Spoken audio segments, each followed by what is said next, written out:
Le top des voitures électriques qui se vendent le plus mal en occasion. Et oui, ça arrive aussi. Alors déjà, on nous montre une DS3 Crossback Kitten sur l'image de l'article. Ça m'étonne pas. Plus de 136 000 modèles ont changé de propriétaire l'année dernière, soit une hausse de plus de 50% sur un an. Logique, il y a eu un gros boom des ventes en 2020 et 2021. Beaucoup de ces véhicules se sont retrouvés sur le marché d'occasion après la fin du premier contrat de location. Pour les pros, les électriques d'occasion ne sont toutefois pas un cadeau. Le délai de vente moyen est sensiblement supérieur à celui d'une thermique. En 2024, il fallait 147 jours à une électrique d'occasion pour être vendue contre 101 pour une thermique. Donc ça fait en gros un mois et demi supplémentaire quoi. Et plus le modèle est récent, plus il a du mal à se vendre, souffrant de la proximité avec un véhicule neuf qui a le bonus. Logique. Selon l'étude de l'Averse, c'est notamment le cas de l'Audi e-tron qui reste en moyenne 210 jours en attente.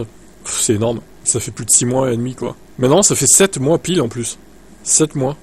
Le délai est semblable pour l'Opel Corsa, mais le pire c'est la DS3 e-Tense. 240 jours, donc 8 mois. Waouh.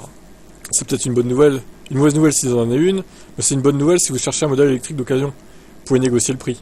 A l'inverse, parmi les modèles qui se vendent le plus vite, il y a la Mégane, 44 jours, un mois et demi. Il y a la modèle 3 aussi. Après, la modèle 3, ça dépend les prix. Les petits modèles attirent aussi, comme la Fiat 500, la Spring également, qui se trouve à moins de 10 000.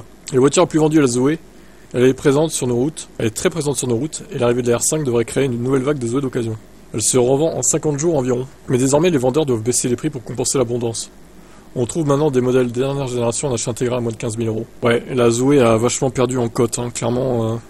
Moi j'ai même vu batterie incluse à pas trop de kilomètres, 11 000 euros. Faudra qu'on fasse un point sur les annonces Le Bon Coin dans les jours, semaines qui viennent aussi, pour qu'on voit un peu tout ça. Voilà, pour ça, je vous laisse commenter.